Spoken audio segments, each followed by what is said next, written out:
I really wanted to provide all women with the tools to really understand and master their health. There's a lot of information out there, but it's all in these lanes. There's a lane of information about this, and there's a lane of information about that, and then it's further subdivided by age, when in reality, our bodies are on a continuum, and everything is interconnected, interwebbed, and it builds upon each other. So the patterns of your childhood are setting the foundation for the patterns of your teenage years. How do you prioritize self-care in your life? So I feel like, welcome back to Toxic Free with KB. I'm your host, KB, better known as Kate Middleton. This show is all about how we can reduce our toxic exposure in our everyday lives.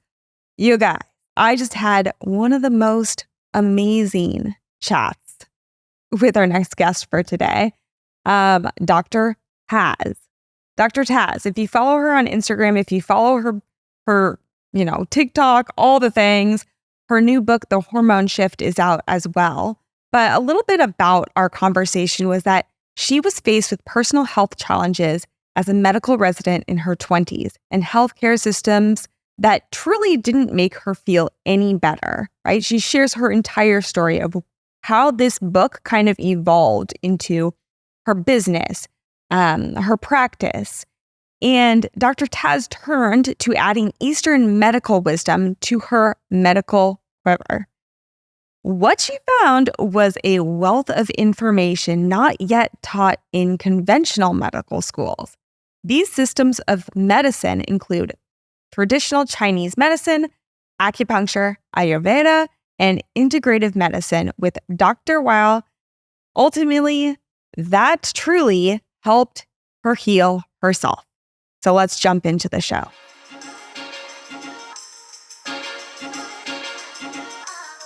Dr. Taz, I am literally over the moon that you're here. I've been telling my husband, I cannot wait until Thursday. It's like Christmas Day.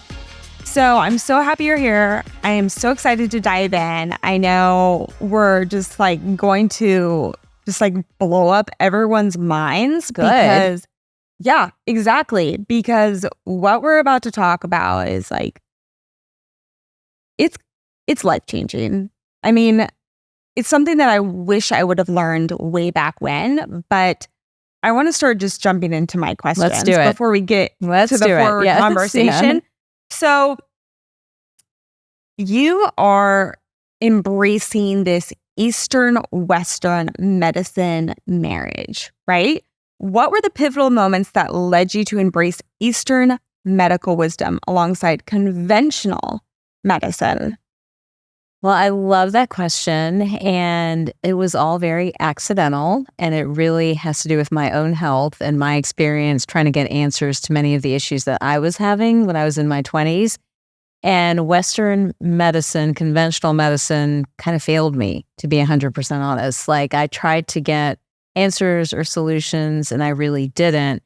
And I think after, 8 to 10 doctor's visits with all kinds of different doctors and specialists, and then a year going by and still not really understanding why I'm feeling the way I'm feeling, I finally had this aha moment that I've got to kind of do this on my own when I was put on a medication, and that medication had side effects, and, we can get into that story, but the deep, dark hole, but it was sort of I've got to figure this out. This is not working. I need to do something differently. And so that's when I began searching. And in my time, this was 20 years ago, right? There wasn't the internet at the capacity that we have it now. There wasn't TikTok and Instagram and all this other stuff. So it was really digging in a dark cave, trying to understand and find out what happened. And I accidentally stumbled on the Board of Holistic Medicine. They were having a medical conference in Colorado. I still remember it. Wait, how old were you at this time? I was 27, probably 27, 28, somewhere in that range. And I'd had this health issue going through my latter 20s. What was that health issue? So I was having a lot of really vague symptoms that nobody could piece and match together. And it was weight gain, hair loss, joint pain, now we're getting juicy. Acne, all of this stuff. That was very gradual, very insidious, very slow. So at first you don't notice it. So it probably honestly presented itself in my early 20s, right? And then with stress and working the ER and all the other things that I was doing, it just exaggerated and became where it was super noticeable, like bald patches in my scalp, cystic acne all throughout, joints that hurt when I opened and closed them, definitely a different size, all of that stuff. And so when I went through the journey of seeing all these different doctors, it was you're stressed, you're depressed, you're anxious, you're this, you're that. And, finally, I think the very last one was like, if you don't take this medicine, then you're going to be bald within the next few years, So that's why I took the medicine. So what nobody was able to piece together was that I had PCOS, or polycystic ovarian syndrome, and my thyroid had crashed. My gut health was abysmal because I was from the fat-free era of drinking Diet Coke and eating popcorn. And apparently I didn't know, but we have celiac in our family. So I had an issue with gluten as well. So that health puzzle, no one could figure out in that year and a half of my journey of trying to get answers. And so I stumbled into Eastern medicine because I was desperate, and I was desperate to get better. And from the board of holistic medicine in that medical conference, I learned about nutrition, and I learned about Chinese medicine, and I learned about Ayurveda, some of which I had been exposed to growing up because our heritage is Indian, and my mom would have all these concoctions that she would always try to give me or, try to use on me that I would always push back on. So it wasn't all unfamiliar, but with Chinese medicine, something really attracted me to it, the way they thought, the way they link the entire body together. And so I studied it, and then I went off to meet with some Chinese medicine practitioners.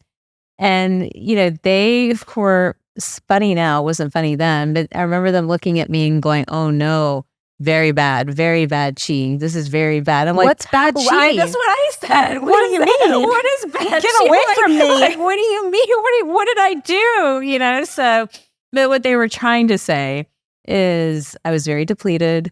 I was crashed out, and they needed to rebuild me, right? So I credit them with really turning my health around, so much so that I then became a licensed acupuncturist. I became certified in Ayurvedic medicine. I became a nutritionist. I'm like piecing away at all this stuff, and I've opened this Pandora's box, and I just want to learn more and more and more.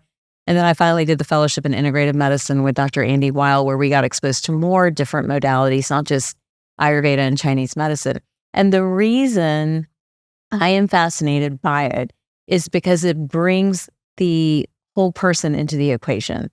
And it really honors the bio-individuality of each and every one of us. And it marries together all our different bodies. We're multi-layered creatures, right? So it marries together our physical, our emotional, our spiritual, our energetic, our community body. It puts all of those things together, which Western medicine doesn't do. Western medicine is excellent if you have a disease, if you have an acute illness, if you have an emergency, if you need an operation. Or right? testing. Or testing. Western medicine shines, right? But what it doesn't do is the system hasn't evolved to where it really embraces the whole person, and it thinks about each individual as unique and not just the sum of averages or a double-blinded study. So as I set out healing myself first, and then of course starting my practice and starting to meet other patients, the magic is really when you put both together. If you just depend on Eastern medicine, you miss the data, and you miss your guiding post, and you miss the ability, to flex with how things change and all that other good stuff.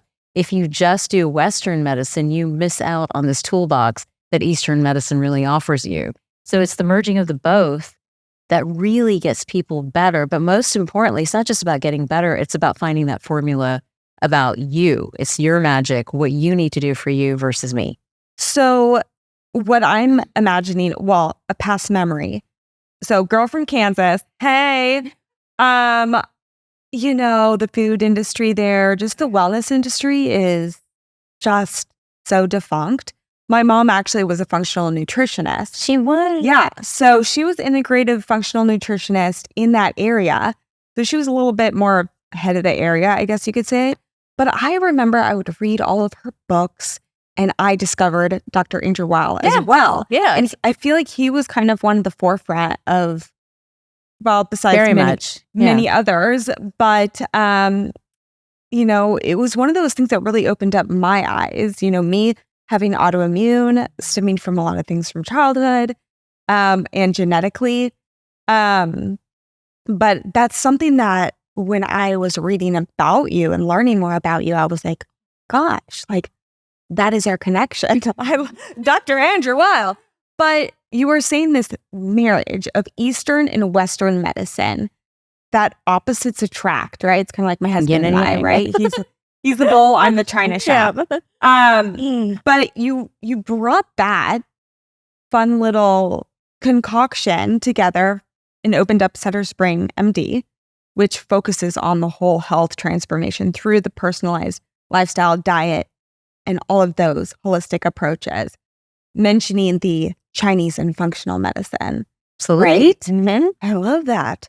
The Ayurveda, the nutrition, the herbal therapies, fitness, homeopathy. Like this is something I've been like wishing for, like, God, please, for my entire life. It is so hard to, well, no, it's truly. I mean, it's really hard, especially where I live in Santa Barbara, even to find a doctor because everyone's catering to the illness. But, and if I'm going to like just point this out there, y'all know who I'm talking about. You're all victims to this. But everyone freaks out if something, out of the traditional mainstream comes into action. Oh, no. Yeah. So can you share a case study so people will start listening and tuning in, right? Can you please share a case study or an anecdote where integrative medicine specifically impacted one of your patients' lives? Oh my gosh, there's so many. I think that let's talk about autoimmune disease for a second. Autoimmune diseases, as we know, on the rise. Diseases of inflammation in general are on the rise. I meet so many patients with different forms of autoimmune disease, but let's talk about one in particular. This is a young woman, probably 20s, 30s, somewhere in that range, probably late 20s. And kind of like me, and maybe this is why it sticks in my head, kind of like me, was kind of on top of her game, had her whole life ahead of her, was about to get married, all these different things going on with her, and starts to have gut issues. And the gut issues were, of course, at first they're mild, where her stomach hurts, or now she's running to the bathroom constantly. Then they sort of crescendo and they become bigger and bigger and bigger as time goes by. And by the time she came to me, she had full-fledged inflammatory bowel disease, right? Crohn's, colitis, which is, I think, also on the rise as well. And so her options when she came to me were really twofold. You can go on a biologic, and these are drugs that are very strong. They take over the entire immune system. And the problem with these drugs is that they may work, but at some point they stop working, and then you have to switch drug classes. They deplete the immune system, and they really have a lot of long-term side effects for sure. So option A was to go on a biologic. Option B was to have surgery, or she might have needed a combination of both. So she comes to me because she didn't like her options. And we dive into her health history and her life and everything that was going on. And she had a combination of a couple of things happening. First of all, she was on a diet that did not match her. She had an overgrowth of yeast in the gut. She was eating a high yeast diet. So she was eating a ton of dairy, had a lot of sugar cravings, was drinking alcohol, and no one with a diagnosis of inflammatory bowel disease has sat her down and at least talked to her about the role of diet in this particular disease pattern. So doctors don't do that. Doctors are not knowledgeable in nutrition. They didn't look, they didn't talk. It was just medicine or cut.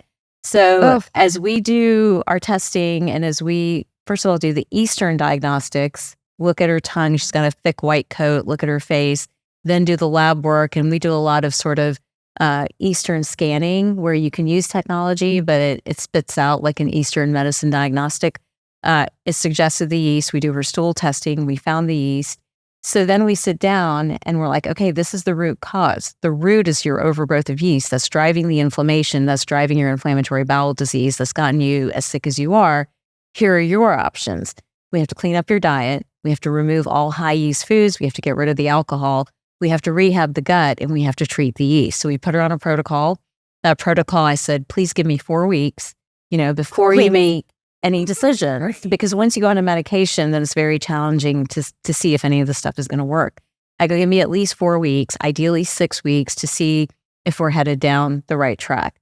When she came into me originally, her CRP and her SED rate, those are markers of inflammation, were so high. Her SED rate was in like almost close to 100. Her CRP, which is another marker of inflammation, was around 13 or 14. And within 4 weeks of being on this protocol, those numbers were all cut in half.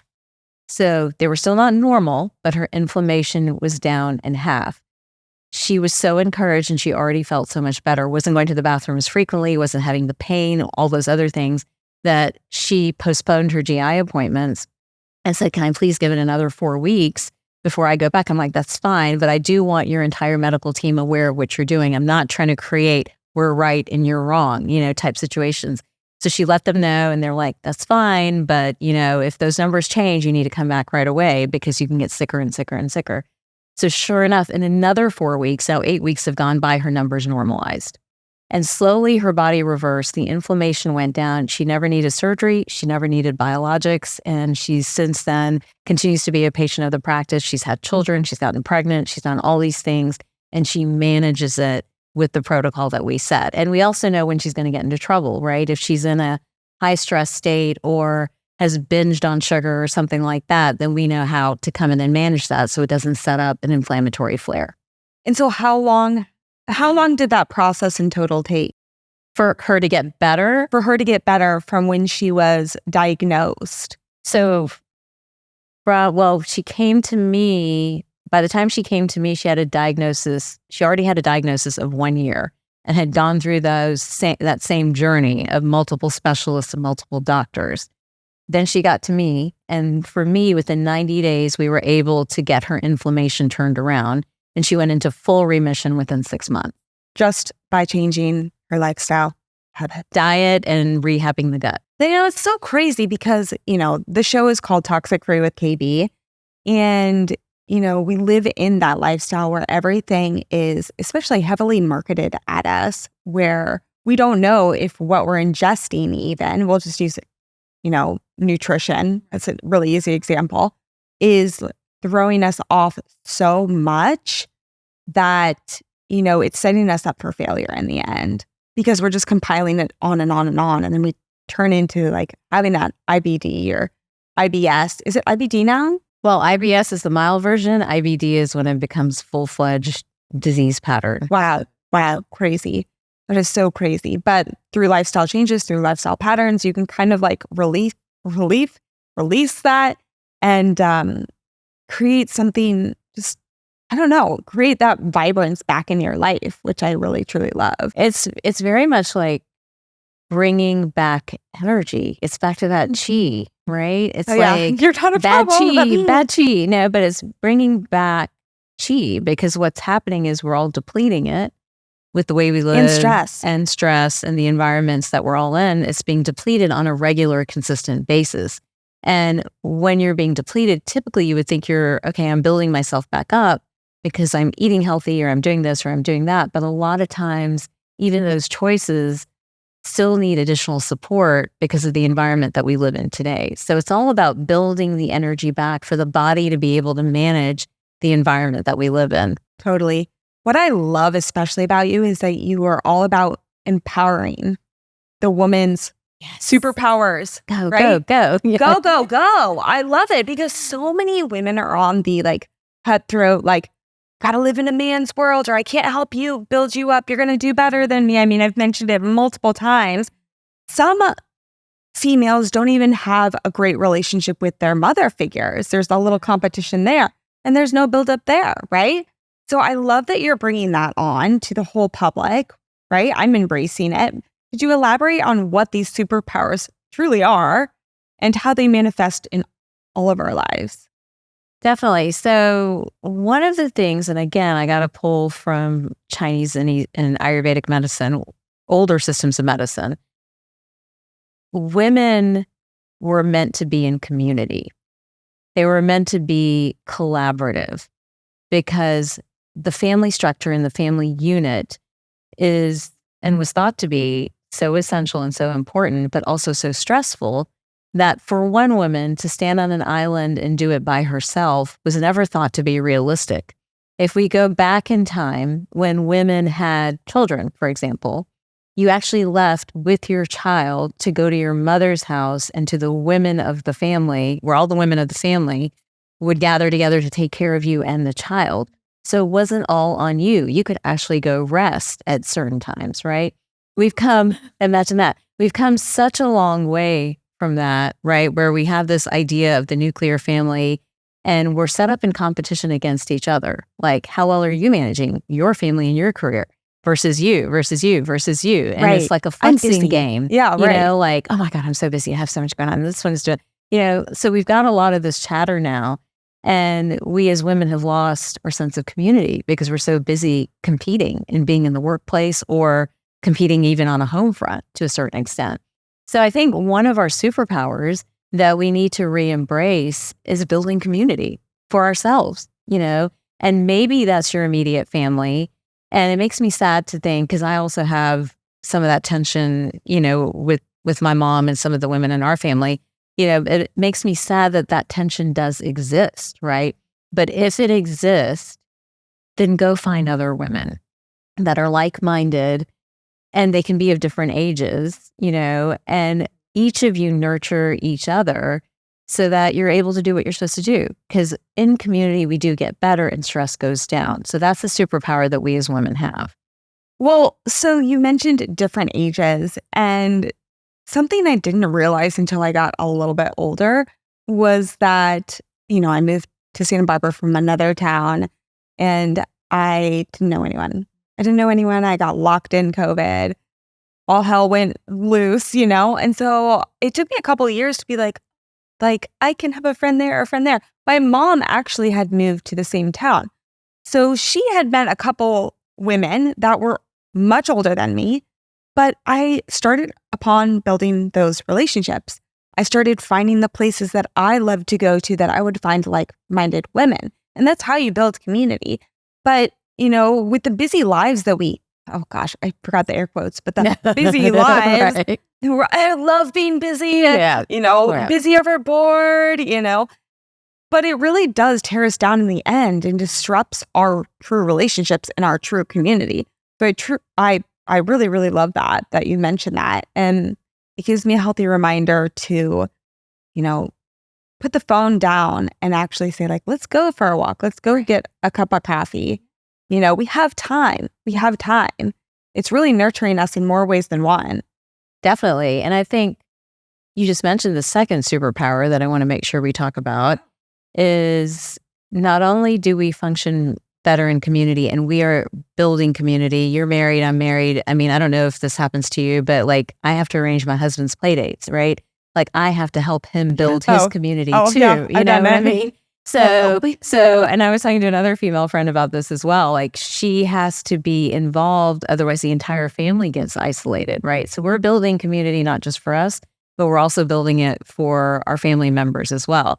So there's that. But then connected to that, and this is where I think we might have gotten a bit lost, is as much as I believe in my heart that every woman needs to work and have some level of financial independence and sustenance and things like that, I also believe strongly that nothing should be done at the cost of our ability to nurture, because that is one of our superpowers. And if we sign up for so much and I've been there and done this, so I know what this feels like. If we sign up for so much in our lives, work lives, personal lives, whatever, where we can't nurture the people around us, at the end of the day, we're really not happy with ourselves, because that is a fundamental primal nature that we as women have, So I think that when we are structuring our lives, when we're thinking about our health, there's a cost. And I wrote about this in my 2017 book, Superwoman RX. There's a cost and a price to pay if you're going to sacrifice community, self-care time, the ability to nurture. If you sacrifice those things to an extreme, then there's a price to pay. Just as there's a price to pay if you don't have self-sustenance, there's a price to pay for that too. But finding that middle road is the healthiest road. That's where women shine. They don't have mental health issues. That's where they're able to have some financial independence to go and get the appointments that they need without someone sort of telling them what they're supposed to do. No, so you mentioned like the woman as the nurturer. Yes, the woman is the nurturer to other people, but not forgetting to nurture themselves. Correct. Right? With the self-care. And which totally brings me back to you. You look like you're doing everything, right? You're here, you're there, you're writing books, you're healing people, all the things. You're a mother, you're a wife, you're setting up play dates. How do you prioritize self-care in your life? Like, honestly. So I feel like it's on my calendar.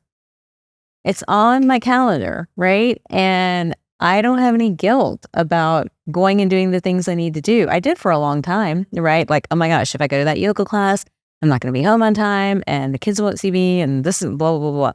But I don't apologize anymore because I know if I go to that yoga class or if I go get that massage, right? Or if I go to dinner with a friend, I come back charged, full of energy, full of life, and ready to do even more the next day. But you take those things away from me, and it's almost like my mindset shifts. I start to get negative. I start to get dark. The world is not full of possibility and hope. Instead, it becomes everyone's against me and like they're out to get me. Like it's almost like there's this weird switch. The mask comes off. Yes. You know what I like to call that? Because my husband, time and time and time again, he's like, you need to do what like fills your cup. And I'm like, no, I have to like people please everyone, right? And take care of everyone. And all he wants is for me to take care of myself. And I realize the same thing when I go to my yoga class, when I go to my acupuncture and I come home, or when I take my bath at the end of the night, I'm like, it's fine. The dogs can keep exactly right. But what I like to call that, if I don't do it, I call it the un-me. It's literally the un-me. I call it the bitch me. Oh, there we go. Sorry. Right? Yeah. But seriously, the un-you will come out, and that's when your health truly like deteriorates. So what are the practices? You mentioned yoga. I know probably along with that, it's meditation, breath work, and I heard you talk a lot about chakras. You might want to explain to everyone that doesn't know what a chakra is. What is a chakra? And why are these pillars truly helpful to regulate you? And since we're talking about hormones, your hormones successfully. Absolutely. So where do we go? Let's talk about chakras first, maybe. How's that? So chakras to me are a way of explaining, I keep talking about the multi-layered body, the physical body, right? That I measure and I get labs on and we check and we examine. The emotional body, which is how we feel, the mental body, which is how we think. But then there's this energetic body. That's one that is very difficult to touch and see and feel. But again, these Eastern systems of medicine have taught us that it exists. And along it are energy centers that hold stories. And each chakra holds a story of maybe our trauma, our fears, our insecurities.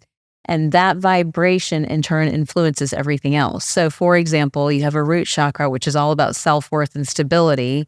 When that chakra is blocked for whatever reason, if there's been trauma or abuse or all the different things that happen, it can manifest as disease in that area, right? In that pelvic floor area. Same thing if we come up and we go to that next level, which is the solar plexus, which is again about grounding and some of those ideas. If emotionally and mentally we're not there, then that can manifest as gut issues. Now, these are things that we see play out in real life and practice every single day. So understanding that when we talk about nurture and self-care, it is about getting both on a physical level, the nervous system, your cortisol, your hormones, Tell me about it. to balance, right? To be quiet. But if you've got, meanwhile, this energy of trauma or this energy of fear or shame, guilt, self-loathing, all these other emotions happening, blocking you and blocking your ability to relax the nervous system, then you've got the emotional, energetic, and physical bodies intersecting, and you're in a state where you're going to be prone to inflammation, to disease, to hormone shifts, to all that other stuff. So if you turn it back on me and turn the spotlight back on me, I'm always pursuing, again, I have the gift, I've been doing this for a while, right? So I know when I'm off. And I know when my vibration is not in the right place. What's the sign? I'm not the most patient person anyways, but that becomes worse. Become highly impatient. I become more OCD in a way, like really start to nitpick on things. I become dark. I'm not a dark person. I'm actually a really happy, positive, cheerful person. But it's like it almost shifts. You're a happy person with a deep soul. Correct. And sometimes that deep soul really takes charge, right? Well, it's instead of, oh my gosh, that happened. All right, well, whatever, we'll deal with it. And tomorrow's a new day. It becomes like, I can't believe that happened. Why would that happen? Why would you do that to me? Why would that person say that? But like this chatter starts, right? So I mean, I know that and then I just, again, everything gets on your nerves. Everything. I have this running story. I wrote about it in one of my books. Gabby's here. She's going to laugh at me. But anyhow, I wrote about this. So, the weekend, I've done all my self-care. I'm pretty relaxed. I've had a good time. I've done whatever I've done. Usually made it to exercise class. Monday rolls around. I walk in the building, into the clinic. Like, things might be out of place. Things might not be exactly where I want them to be. No big deal. Not a big deal. Tuesday comes around. Okay, that's kind of irritating. Wednesday comes around. Okay, now I don't understand why this can't happen. Like, this is the chatter in my head, by the way, that I'm sharing. Thursday rolls around. I lose my shit. It's always Thursday. I lose my shit because it's piled up and piled up and piled up and piled up. And by Thursday, I'm like, why the hell can no one walk in the bathroom and see that the freaking toilet paper needs to be changed? It's like I turned into this monster. Right? You're like, I'm not doing it myself. Does anyone want to load the dishwasher? Why don't? Yeah, I freaking lose it by Thursday. So I hate Thursdays now. Well, today's a Thursday, but today's a good day. Today's a great day. So, Please don't kill me. I won't. I'll try. No, but seriously, those chakra systems, and you didn't quite finish them yet, but I think people are understanding the point that every part in our body correlates with one another, right? It aligns basically our spine together, right? My husband, the bowl, the china shop, so I have sound bowls, right? He bought me, that's one of my favorites. Yep, that's your favorite. I should have brought them with me, but he bought them for me when we got married because I loved him so much. And I think they were a little bit for him too. The manly man, was like, oh, just play the sound bowls for me. And something transforms with him, this high level CEO man with a stressful job comes home and it's always like, all right, babe, unload it to me. You can vent. Let's go. And then the sound bowls will come out and it's like, he goes back to stage one, the rebirth of him, which I think truly is what the vibrational healing does. So the entire body, the central nervous system is the main driver to everything, right? If you want to live a toxic-free life, focus on that first. I love that. I think, and then everything else can kind of branch off from there a little bit more. I love that because that chakra system, there's 7 energy centers there. And they each have a vibration. And the reason I love sound baths, I think, so much and sound bowls is that the vibration matches sort of the healing that needs. So there is a sound bath, there's a sound bath for the heart chakra. So for a lot of people that, again, have experienced a lot of like trauma or betrayal or those type of things, they lock up at the heart chakra. It's not open, right? That was me, baby. That was right so there many with you. years. So every energy healer, your heart chakra's blocked. Your heart chakra's blocked. I'm like, I don't know what to do about it, But over time, it opens up if you work on these things. But that creates, that stuck energy, right? When things are blocked. So something like a sound bath or sound bowls are opening that up. And healing happens when cortisol goes down. It doesn't happen when cortisol is high. So if you can calm down this energy alignment, then you're actually also calming down the nervous system at the same time. You're pushing the body into a healing state. And now anything you're doing or trying to attempt to accomplish from a health standpoint is going to be that much more effective. We're going to get into cortisol, trust me. But I do want to jump into the book that I rant and rave about so much to every woman I know and men. I'm starting to go to men now because I feel like a lot of this is applicable. It's applicable, right? But you have a new book now. You mentioned the Hormone Shift, Balance Your Body and Thrive Through Midlife Menopause. I read it. It is incredible. I'm telling you. Okay, I've been trying. My husband loves Audible books. I know we talk about him a lot. Hey, babe. But he loves Audible books. And I just can't jump into it. Your book was the first one I listened to start to finish in literally a week. I love it. I'm telling you, ranting and raving all about it. I can't stop talking about it. Oh, thank you. But can you tell us why this book is so important for women and going through especially hormone changes? And as I mentioned, I do mention it to men. It can be applied to both, even though, minus the period talk, right? They can help women, right? They can help women, but some of the central concepts in there that we talk about, there probably needs to be a men's version of it, or the same book, but a blue cover, not a pink cover, and maybe that makes it applicable. But, I feel very strongly that a lot of what I see when it comes to women of all ages, really not just women in perimenopause and menopause, is being missed in the exam room. And further, I feel like the issues of women just compound decade to decade to decade. So you'll see kind of like my story of, probably the signs and symptoms were there in my teens and early 20s. And then all of a sudden they, come to a head when I hit my late 20s. I see that happen over and over again. Well, wait, I'm going to pause you. What were those signs and symptoms? Because you were mentioning PCOS was your end kind of wake up call. But what were your early signs and symptoms that you think you had? Early on, I had very painful periods. I had a lot of acne, but everyone dismisses that as normal, like teenage acne or pubertal acne or that type of thing. But mine lasted into my 20s for sure. And then I had like missed periods, irregular periods. Like there was enough there to dig into if someone had said these things are not normal, right? But I think that we are taught to believe that they are. There's a part of like, whatever, you got your period, you didn't get your period, whatever, Well, as young women, we're like, what does that mean to not get my period? Like, is it bad? Like, I don't care, or I'm an athlete. Like, it's normal. Correct. And I hear that a lot still to this day, that I'm an athlete. It's normal to not get my period. That would be, endurance athlete. It's in high stress level check, like dysfunctional household upbringing, like these things are real things. And sometimes the doctor's like, here's a Band-Aid, here, take some more progesterone. And you're like, this is ruining my life. And you don't know what it's for.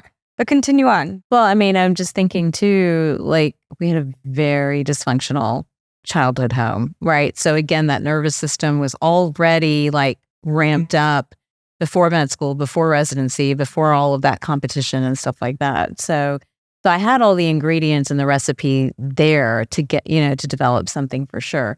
So, I think that I forgot where we were. I got totally sidetracked. Well, why is this book so important? The book. Okay, back to the book. Yes. So I think my experience, the experience of my mom and my sisters, the experience of women everywhere at every age, I really wanted to provide all women, whether it was somebody as young as my 16-year-old daughter or somebody as old as my mom, with the tools to really understand and master their health, right? To really be able to have a formula of some kind, a roadmap, and that they could follow. Because right now, what I see or my perception is that there's a lot of information out there, but it's all in these lanes, right? It's like there's a lane of information about this and there's a lane of information about that. And then it's further subdivided by age, when in reality, our bodies are on a continuum and everything is interconnected, interwebbed, and it builds upon each other. So the patterns of your childhood are setting the foundation for the patterns of your teenage years. Oh. And those lead to your 20s. Why didn't they tell me? Nobody told us. And then lead to your 30s, then lead to your 40s, then lead to what your 50s and 60s and 70s are going to look like, right? This is a staircase that's building. And when we do it right, and I talk about this in the book, it's the journey up, right? We get better. It's like the chakra. Exactly. That's what you got it. I love it. She got it. It's the journey A+. up. It's the journey up. I thought I was a little worried that I was too out there for me to openly declare that. But that's exactly what I was thinking. When we get it right, we move from root chakra issues to the next level, to the heart, to being able to express ourselves, right? By the time we get to our 40s and 50s, we should be in touch with our intuition. We should be able to get the downloads and be able to do the work we're supposed to do when we're balanced and when we're in alignment. But what happens instead is everything keeps getting brushed aside and ignored and ignored and ignored until we develop a disease. And then there's this heroic Band-Aid approach to try to reverse all of that. So instead of the journey up, women are kind of micromanaging a lot of different symptoms and not really able to do what they're supposed to do by the time they hit menopause, which is honestly rebirth themselves, really step in to their authenticity, because that's what every step along that road is about. That's what every decade is about, becoming more and more authentic and more of a truer version of yourself. I've noticed that. I mean, I'm very conscious. I'm very aware. I'm very aware of my body, my lifestyle practices, how I'm affected by certain things. And I can truly see that, as I get older and older and older, oh, that was meant for a reason, or I was starting to wake up more there, or I can talk a little bit more boldly and like confidently in certain ways. And whatever it may be, I am on that journey upwards. But in the book, you do discuss the 5 key hormone shifts. Yes, I do. What are those? Thanks for listening to part 1 of my interview with Dr. Taz. I cannot wait for you to hear what Dr. Taz answers in part 2 of this awesome conversation. So you guys make sure to subscribe on YouTube and follow on your favorite podcast platform to be alerted when this next episode releases. Also, you will not want to miss this episode's hot habits and trendy trends, which will be at the end of this part 2 series. So bye for now, and remember, you're doing your best, and your best is great.